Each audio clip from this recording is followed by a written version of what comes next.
Olá pessoal, sejam todos bem-vindos a mais um vídeo do canal. Eu sou o irmão Anderson e hoje nós estaremos tratando sobre mais um vídeo do Sr. Bruno, justamente porque ele vai tratar da Bíblia, ele vai falar sobre a mulher nua petrificada e o mistério dos gigantes, né? Eu não ia falar mais um vídeo do Sr. Bruno, ia pegar outro terraplanista, mas como ele tocou na Bíblia, então nós vamos analisar esse vídeo do Sr. Bruno para você perceber mais uma vez como é que eles agem, né? Os terraplanistas geralmente fomentam uma discussão, porque na verdade o que eles estão apresentando no começo para preparar o povo para aquilo que vem a seguir não importa para eles.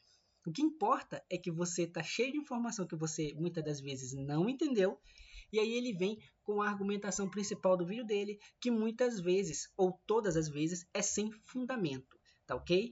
Vou ressaltar novamente, para quem aqui não é cristão e está assistindo o vídeo do canal, deixa eu dizer para você, cristianismo não tem nada a ver com terra plana, tá ok? Então vamos começar a analisar aquilo que o senhor Bruno Alves diz e, à medida do possível, vamos fazendo pausas pontuais e analisando e conversando sobre aquilo que ele está falando, tá ok? Vamos começar.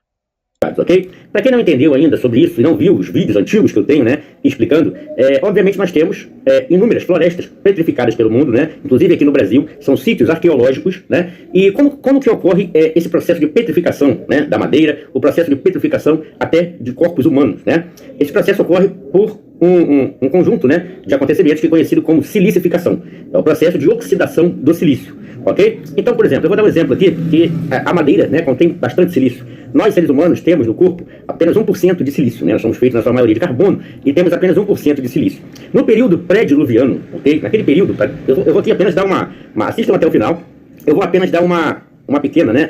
Vou fazer um pequeno resumo aqui, para quem não assistiu aqueles vídeos antigos, onde eu expliquei de maneira detalhada todo esse processo. No período pré-diluviano, você tinha na atmosfera um pouco mais, você só precisava de um pouco mais de nitrogênio, né? E um pouquinho menos de oxigênio, ok? Por isso, você tinha um processo conhecido como longevidade, né? Você tinha Adão vivendo ali 800 e poucos anos, né? Matusalém, justamente por conta dessa pequena diferença, que seja de 1%, vamos colocar assim, né? De um pouco mais de nitrogênio do que oxigênio. Agora vamos lá. Primeiro, de onde ele tirou que a longevidade dos povos que são mencionados no início da Bíblia, tais quais como Metusalém, como o próprio Adão e Eva, que viveram cerca de 800, 900 anos, aí depois foi caindo, né? 900, 800, 700, até que chegou por volta dos 120 anos, 110 na época de Moisés, e daí foi só caindo, né? Então por que esse povo lá no início tinha? Como é que ele sabe que foi por causa do oxigênio?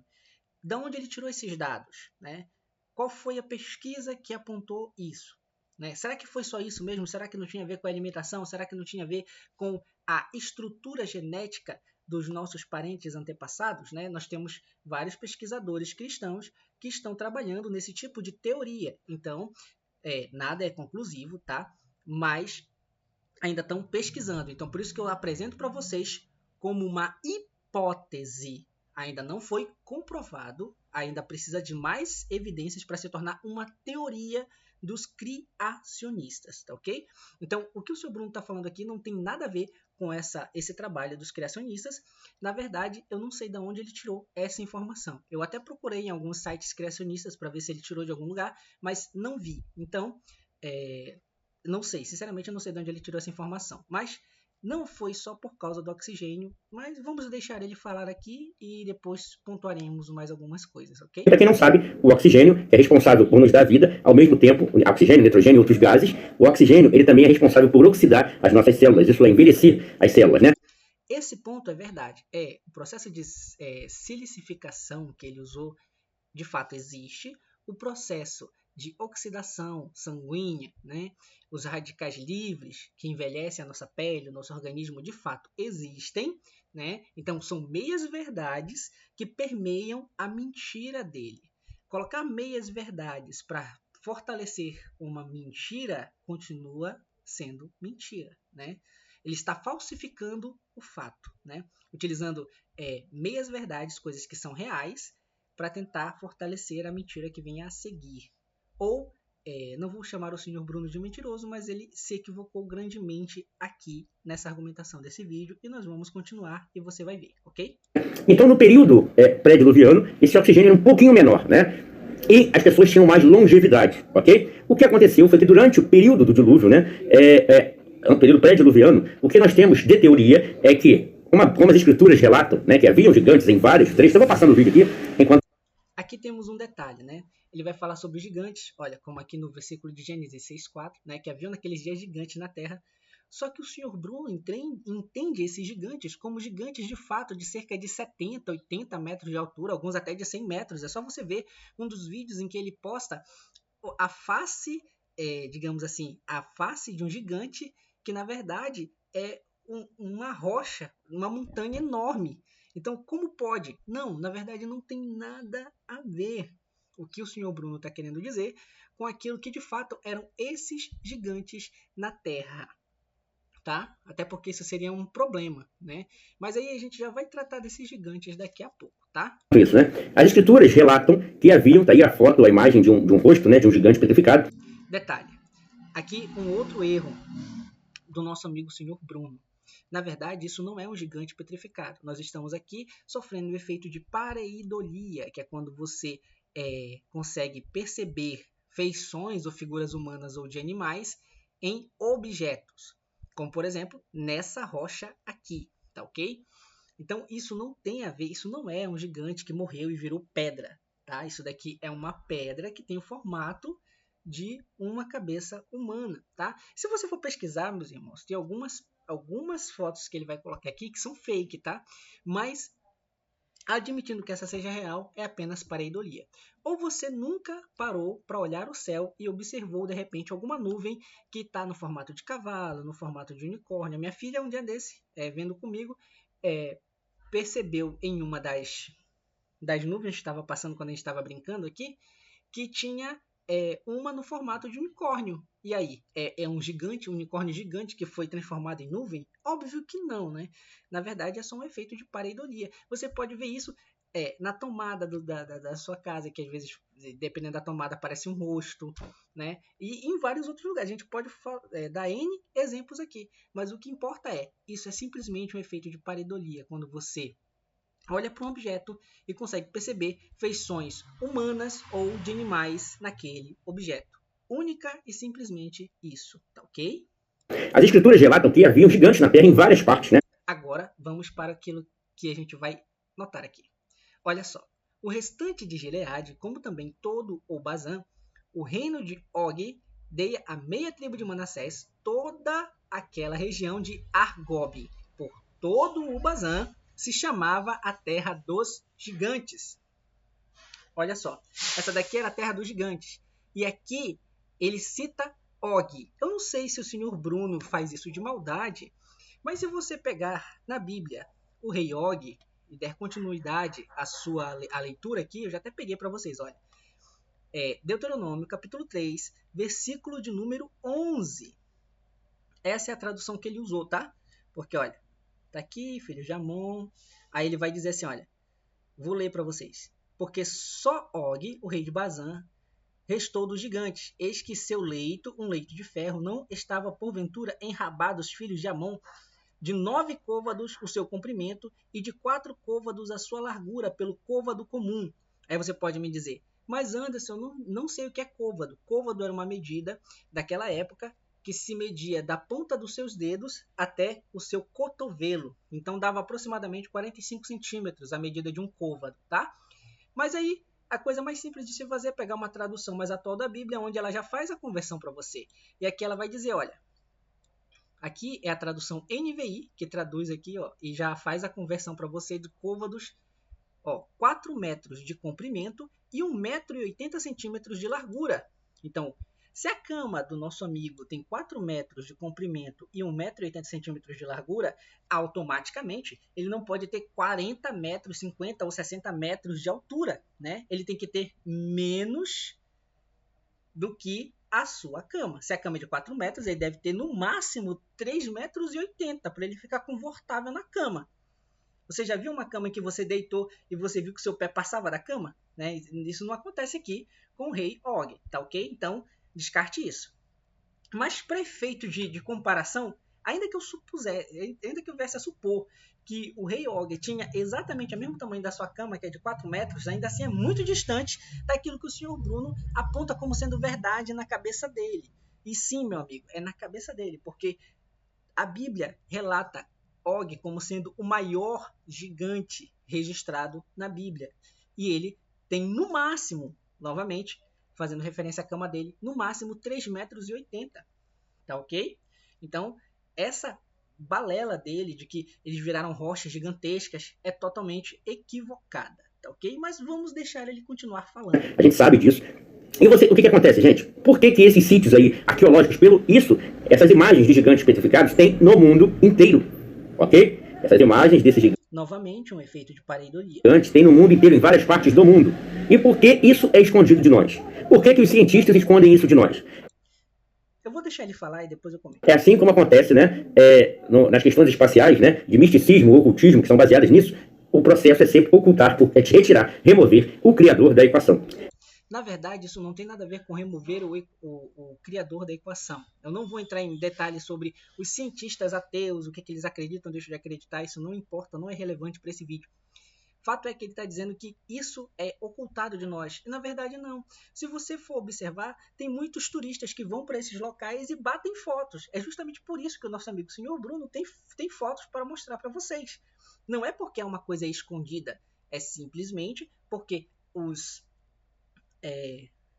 os turistas vão lá, batem foto e postam nas suas redes sociais, como qualquer pessoa faria. Eu, se estivesse diante de uma pedra como essa que você está vendo aí, com certeza bateria uma foto também. Mas isso não quer dizer que isso é um gigante petrificado, pelo amor de Deus, né? Mas aí a gente vai continuar, e aí eu não vou fazer uma análise de cada uma dessas figuras que o nosso amigo senhor Bruno está colocando aqui, porém eu vou fazer da principal, que é justamente a que dá que serve para o título deste vídeo que ele colocou aqui, tá ok? Então, os gigantes, na verdade, não são mistério nenhum. Por isso, não importa que você tenha vários sítios, né, arqueológicos, mostrando, tá aí o caso curioso, né, da mulher nua, petrificada, realmente é impressionante, né? Isso não tem, isso aí, se eu não me engano, é na Turquia, mas isso só não tem lá, isso tem em várias partes do mundo. E por que os cientistas não fecham os olhos para isso? Se nós temos imagens, né, de gigantes, eu cansei de mostrar aqui, imagens... Olha só, vamos lá. Esse aqui que eu quero que você veja, né? Os cientistas fecham os olhos para isso. Na verdade, não. Nós temos vários sítios arqueológicos com várias figuras dessas entalhadas na rocha. Sim, meu amigo, entalhadas na rocha. Essa mulher que ele está mostrando aqui, eu vou deixar a continuidade aqui, ó. De floresta de árvores gigantes de silício petrificada. Nós temos esses sítios arqueológicos. Essa mulher aqui, petrificada, na verdade, ela foi entalhada na rocha e ela não é gigante coisa nenhuma, tá? E você pode perguntar, mas como você sabe isso, irmão Anderson? E a resposta é simples, tá? Olha aqui, eu fui pesquisar a história dessa mulher gigante petrificada na rocha. Aí eu vi uma foto de um turista que foi lá e bateu a foto. Olha, ela é uma figura de uma mulher entalhada na rocha, perto de uma caverna, na entrada de uma caverna, na verdade. E aí, quando você vai ver, você pode observar que o próprio turista foi lá e bateu a foto perto da mulher entalhada na rocha. Então, olha o tamanho da mulher entalhada na rocha em relação ao nosso amigo aqui, turista, que foi lá para ver essa situação. Ele até fez uma brincadeira, que ele está dizendo que é uma brincadeira, ele faz uma brincadeira que se isso, ele até brinca dizendo que, na verdade, isso daí era uma marcação dizendo que as pessoas que trabalhavam por ali por perto estavam namorando, né? Acho que ele está falando sobre, como é o nome? Barragem, eu acho que é barragem. A barragem dali que estavam brincando em talhar isso daqui porque estavam namorando, enfim. Ele faz uma brincadeira semelhante. Mas o que importa aqui é a foto. Olha só. Ele bate uma foto, uma selfie com a gigante aqui do senhor Bruno, que na verdade não é gigante de coisa nenhuma. Olha aí, tá vendo o tamanho dela? Olha, não é tão grande assim não. Olha, tem outra foto aqui para comprovar, tá? Ou seja, um turista foi lá em 2013 e bateu a foto. 2013, olha, o outro veio aqui em 2018. Desculpa, é 2018. Foi em 2018 lá e bateu a foto, tá?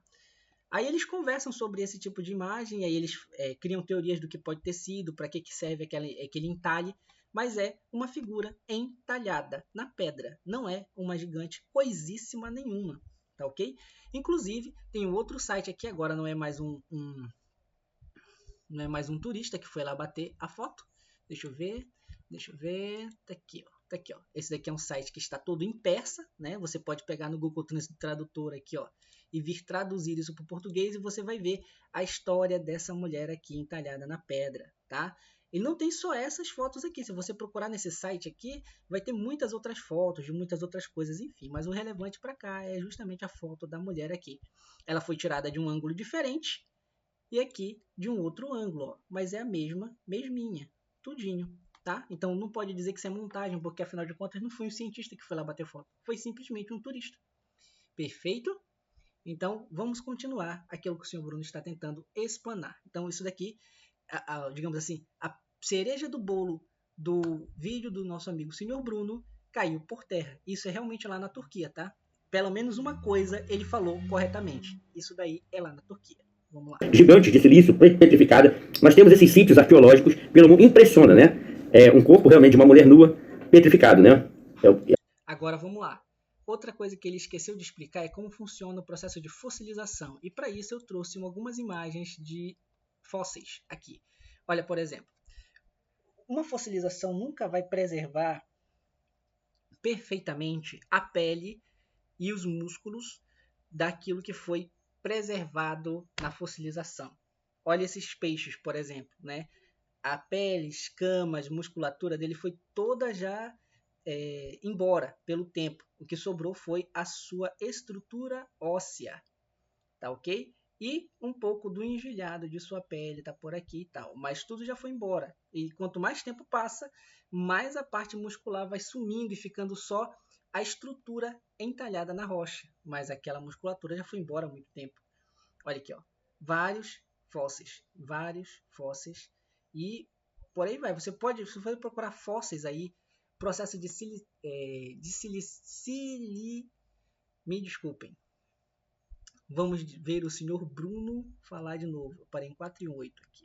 Artigos que eu tenho, né, explicando que aqui no Brasil são sítios arqueológicos, né, e como que ocorre esse processo de petrificação, né, da madeira, o processo de petrificação até de corpos humanos, né. Esse processo ocorre por um conjunto, né, de acontecimentos que é conhecido como silicificação.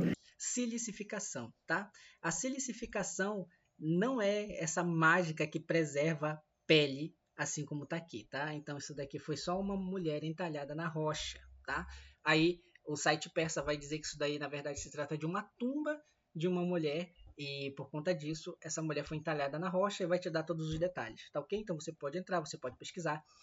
E ele vai expandir mais, ele vai mostrar até outros locais no mundo onde tem isso. E tem sites em vários idiomas falando sobre isso. Como é que você sabe disso, irmão Anderson? Simples.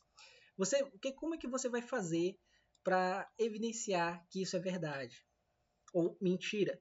Você pega uma foto do seu Bruno, uma foto bem bonitinha aqui do que ele está explanando. Você vem bem aqui, coloca Google Imagens.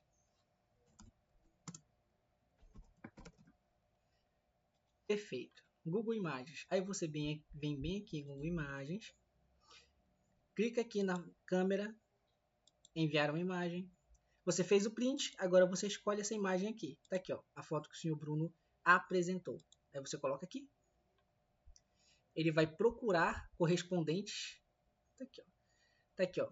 Aí tem vários sites, olha, tá aqui a mesma mulher. Aí tem vários sites falando, tem sites em chinês, em coreano, em turco, enfim.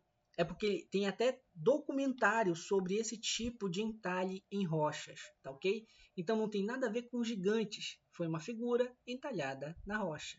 É uma coisa simples que com menos de 2 minutos de pesquisa no Google, você já descobre que na verdade não se trata de nada daquilo que o senhor Bruno estava falando, tá ok?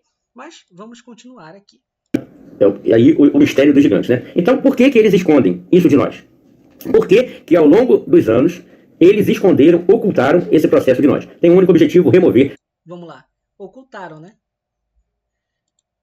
Olha o turista lá.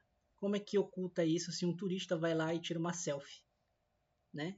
Então, para você ver, comparando o que o terraplanista fala com a realidade que se apresenta diante dos seus olhos. O criador da equação. Inclusive, você tem, dentro de cavernas, né, muitos órgãos petrificados, coração.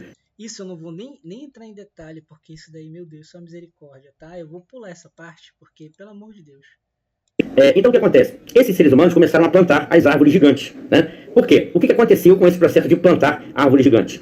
Começou-se a se produzir mais oxigênio, quando os seres humanos, para tentar combater os gigantes, começaram a plantar essas árvores gigantes.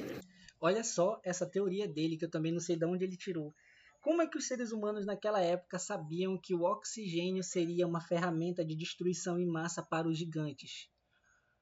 Não tem lógica isso, tá? Então eu não vou nem argumentar quanto a isso, porque de onde ele tirou isso? Qual foi a ideia? Quem foi que disse para ele isso? Veio de onde essa informação de que construir ou plantar árvores gigantes mataria os gigantes? Não tem lógica isso. E isso daqui não é uma árvore gigante, tá? Pelo amor de Deus. Novamente, pareidolia. Vamos Para plantar essas árvores gigantes. Nesse processo, para tentar gerar mais oxigênio, ok? E por quê? Como gigante, né? Nós, aqui, seres humanos, temos 1% de silício. Eu não sei quantos por cento de silício tinham os gigantes. Mas se os gigantes tivessem, ainda que os gigantes tivessem 1% de silício, 1% de silício em um gigante, na sua composição, né? E isso seria muito silício. Você aumentando a quantidade de oxigênio, o que acontece? A oxidação do silício. Eles petrificavam. Na verdade, não. Novamente, a gente está falando de proporcionalidade aqui. Se o ser humano tem 1% de silício e um gigante, vamos dizer que o senhor Bruno esteja certo, e o gigante tem 1% de silício, embora a quantidade em termos de quilos de silício fosse maior para um gigante de 60 metros, ainda assim seria 1% em relação ao corpo ou à massa total daquele indivíduo. Então, independente de ser grande ou pequeno, ele ia petrificar do mesmo jeito. Então, por que nós, seres humanos, não fomos petrificados junto com os gigantes de silício? Então, olha só a tolice que ele chega a falar. É uma questão de proporcionalidade. É que nem você pagar, eu pago, vamos supor, 40% de imposto e você paga 40% de imposto. A diferença só é o tamanho do salário. Eu recebo o salário X e você recebe o salário Y, mas o percentual de imposto continua o mesmo. Entende? Então não tem lógica dizer que é muito e por isso que eles petrificaram. Não tem nada a ver. Nada a ver. Porque isso é uma proporcionalidade em relação à massa total do indivíduo, né? No caso do gigante que ele está falando e do ser humano. Então, ainda assim, será a proporção de 1%. Enfim, então era para a gente ser petrificado junto, né? Então isso daí é uma tolice. Aí você vai ver no decorrer do que ele está falando. Os gigantes, quando começou a aumentar o oxigênio na Terra, os gigantes começaram a petrificar por esse processo conhecido como silicificação, que é o processo de oxidação do silício. E os gigantes arrancavam essas árvores, né? Por isso que você, na maioria das vezes, você vê essas árvores petrificadas, as árvores de silício petrificadas, vocês veem por conta, elas estão sempre cortadas, né? É como se os gigantes eles arrancassem essas árvores que os seres humanos plantavam no período pré-diluviano. E após o dilúvio, né? Houve todo esse processo aí sim, com o aumento, né? Aumento de uma hora só do oxigênio na Terra, todos os gigantes acabaram sendo petrificados pelo processo de silicificação. Ok? Processo conhecido como silicificação é o processo de oxidação do silício. Inclusive nós temos, como eu digo, vários sítios arqueológicos de florestas petrificadas por esse processo. Florestas petrificadas realmente existem. Se eu não me engano, existe uma no norte da Geórgia, ou no leste da Geórgia, não me lembro bem agora. Mas existem florestas petrificadas pelo mundo, só que não existem árvores gigantescas como essa que ele quis apresentar, que é uma montanha, e ele quis apresentar como sendo uma árvore gigantesca de proporções colossais aí. Isso seria uma árvore de aproximadamente uns 200 metros de altura. Olha o tamanho da árvore. Se esses gigantes tinham 60, 70 metros, então essa árvore aí era absurdamente gigante também. Então não tem lógica. Da onde veio a semente para plantar uma árvore gigante, para começo de conversa? Que árvore gigante era essa? Então, olha os questionamentos que a gente pode fazer dentro dessa teoria maluca que este terraplanista está apresentando. Mas vamos continuar. Silicificação, tudo isso ocorreu, ok, de uma só vez.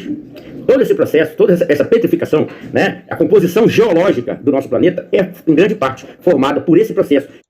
Agora vem mais um questionamento. Se você prestar atenção, você diz que tudo isso aconteceu de uma só vez. Mas o ser humano teve que plantar a árvore, teve que esperar a árvore crescer para poder esses gigantes morrerem por causa do oxigênio em maior quantidade.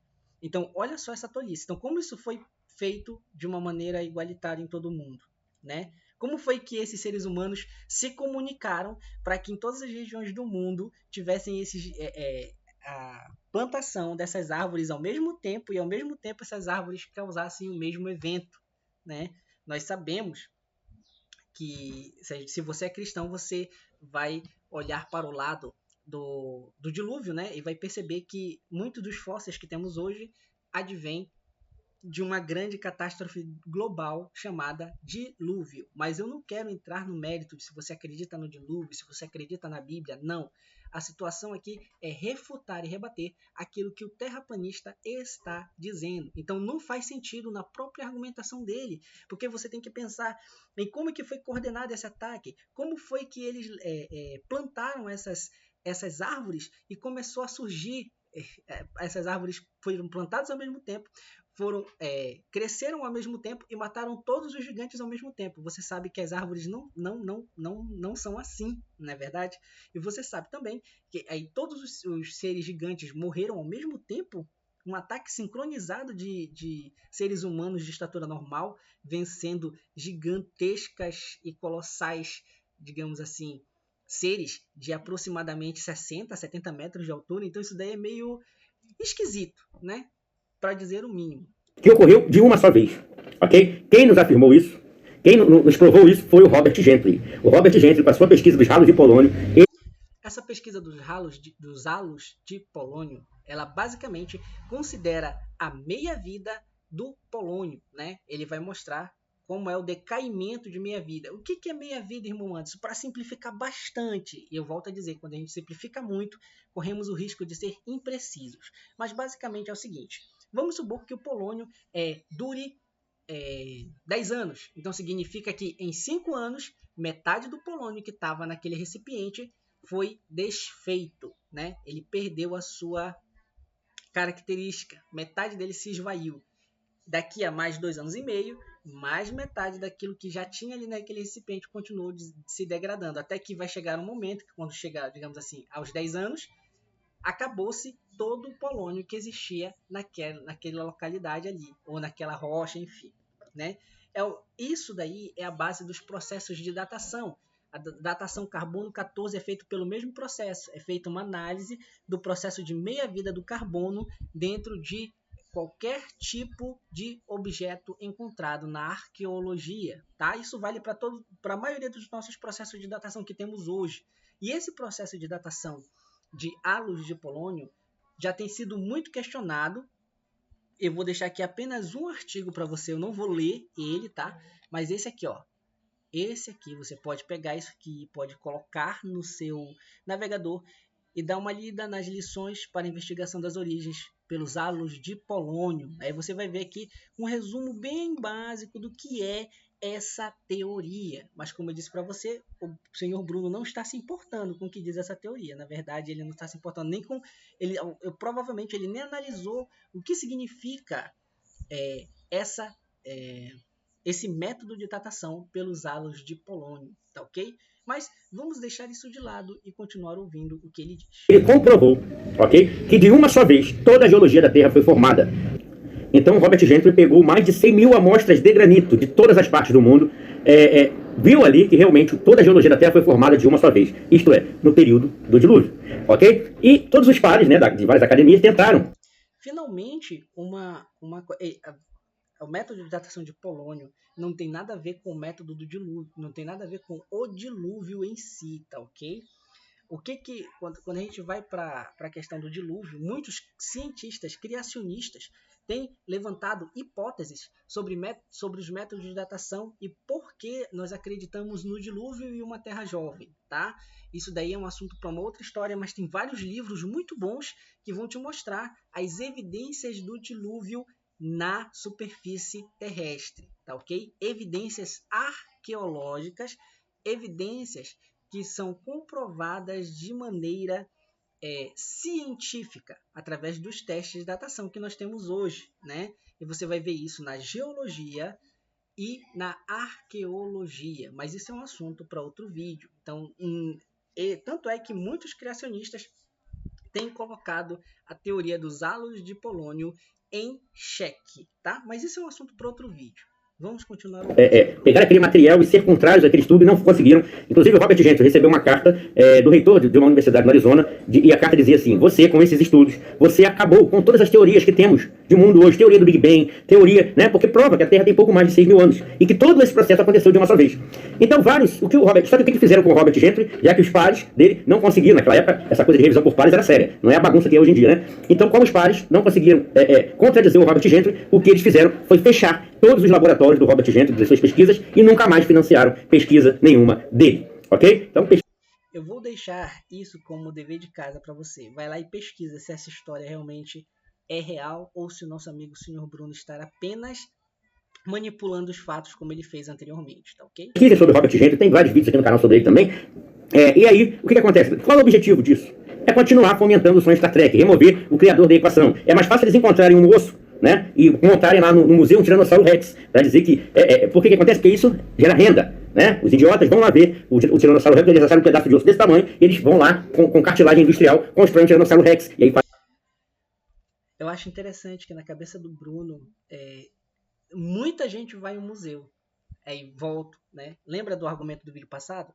É muito, muito mais negócio criar armas para fomentar o armamento, né, do Pentágono e das defesas dos Estados Unidos do que pesquisar sobre o universo, sobre o espaço e criar sondas, projetar telescópios, enfim. Dá muito mais dinheiro projetar armas do que telescópios, por assim dizer. E aqui é a mesma coisa. É muito mais rentável preparar ou entrar no negócio de cinemas, né, do que entrar no negócio de museu. Né? Só para você ver aí a diferença do quanto o cinema ganha por mês e quanto o museu ganha por mês. Pega qualquer cinema e qualquer museu. Duvido que a renda do museu será maior do que a renda do cinema. Então, novamente, o senhor Bruno usa meias verdades e falácias para tentar fortalecer o seu argumento. Fazem filmes e com isso eles faturam, continuam removendo o criador da equação. Agora, quando você vê inúmeras imagens e provas visuais, né, sítios arqueológicos com gigantes petrificados, com árvores de silício petrificadas, você vê isso em várias partes do mundo, eles fecham os olhos. Inclusive órgãos petrificados, como eu já mostrei aqui, em cavernas. Eu não vou nem argumentar sobre essa questão de órgãos petrificados, porque isso, meu Deus. Eu deixo para você também pesquisar, porque você já viu que não passa de uma invencionice do nosso amigo Bruno Alves. Né? Então eles preferem fechar os olhos para isso e continuar alimentando, removendo o criador da equação, né? Como eu digo, em várias partes da Bíblia tem sobre esses gigantes. Quando a gente observa a geologia da Terra, você vê a presença desses gigantes que foram petrificados no processo do dilúvio, do aumento do oxigênio na Terra, né? Então o que acontece, gente? Aí, olha, aqui ele já se contradizeu quase que imediatamente, como alguns terraplanistas, como alguns, entre grandes aspas, tá? Globaloides, como eles nos chamam, né? Falam, né? Que teve um certo terraplanista aí que falou que ele falou entre grandes aspas, ele se contradizeu quase que imediatamente. Isso ficou eternizado entre os globaloides e terraplanistas. Então, aqui o nosso amigo Sr. Bruno já se contradiz, porque os gigantes foram petrificados pelo aumento do oxigênio ou foram petrificados por conta do dilúvio, ou uma coisa ou outra. Ele não pode não pode ser as duas coisas ao mesmo tempo, porque lembra que foi ao mesmo tempo em todo mundo. Então, se eu fosse ir pela lógica do Bruno, seria mais plausível o dilúvio que aconteceu no mundo todo do que simplesmente o oxigênio. Então, tu deve optar ou pela história do oxigênio ou pela história do dilúvio. Então, ele faz uma maçaroca de informação aqui e ele não sabe se é pelo dilúvio ou se é por causa do aumento de oxigênio. Ou uma coisa ou outra. Então, é um negócio meio complicado, né, meu amigo senhor Bruno? Por quê? Porque eles eram gigantes, continham silício, com o aumento, nem que seja irrisório, pequeno, de oxigênio na Terra, você tem o processo de oxidação do silício, o processo de silicificação, que é o processo conhecido, que a gente conhece como petrificação. Então, os seres humanos comuns não foram petrificados, mas os gigantes sim. E eles são a razão da maioria, a geologia da Terra nos mostra, evidencia a existência desses gigantes e a veracidade bíblica. E outra. Detalhe. A veracidade bíblica ela é comprovada sem história de terra plana, sem história desses gigantes imaginários de 80 a 60 metros de altura, como o nosso amigo Sr. Bruno supõe ou quer colocar na mente dos seus inscritos, tá? Então, a veracidade bíblica em nada tem a ver com o argumento do senhor Bruno Alves, tá? Então, esqueça isso. Nunca coloque a Bíblia no mesmo patamar de uma terra plana. Você tem várias culturas antigas, tá? Você tem, por exemplo, os gregos, que falavam da existência dos titãs. Você tem os egípcios, que adoravam alguns gigantes como deuses. Você tem, então, quando você tem várias culturas, né, remontando isso, dizendo isso, pelo menos historicamente está comprovada a existência desses gigantes. E quando você vê essas imagens... Historicamente comprovado a existência de gigantes. São mitologias gregas. Meu Deus do céu. É mitologia. Nunca foi comprovado historicamente a existência dos gigantes. Até porque se você disser que o gigante... Se você, eu acho o Bruno interessante, né? Ele fala sobre a história de... Vamos supor que a história dos gregos sobre os titãs seja correta. Então, automaticamente, eu tenho que dizer que não existia apenas um Deus, único e criador, mas existiram vários deuses que deram cabo desses gigantes no decorrer das eras. Lembra da grande batalha entre deuses e titãs, que a mitologia grega diz? E sem contar que, digamos assim, o antecessor de todos os deuses na Terra seria Crono, né? E seria Cronos, né? O pai de Zeus, por exemplo. Né? E aí é complicado, né? Porque, então, qual é a parte da mitologia que você vai tratar como real? É só a parte dos gigantes, dos titãs, mas se você puxar a parte dos titãs para você, você vai ter que puxar também a parte dos deuses da mitologia grega. E aí, automaticamente, você também vai ter que puxar a história do pai desses deuses, que é justamente Cronos. E aí, mano, o negócio vai ficando cada vez pior. Mas, enfim, vamos encerrar por aqui, porque o resto é só a finalização do vídeo dele, tá ok? Então, era isso por hoje. Eu agradeço o fato de vocês estarem aqui e terem ouvido essas explanações até aqui. Se você gostar, por favor, deixe o seu like para fortalecer o trabalho e até o próximo vídeo.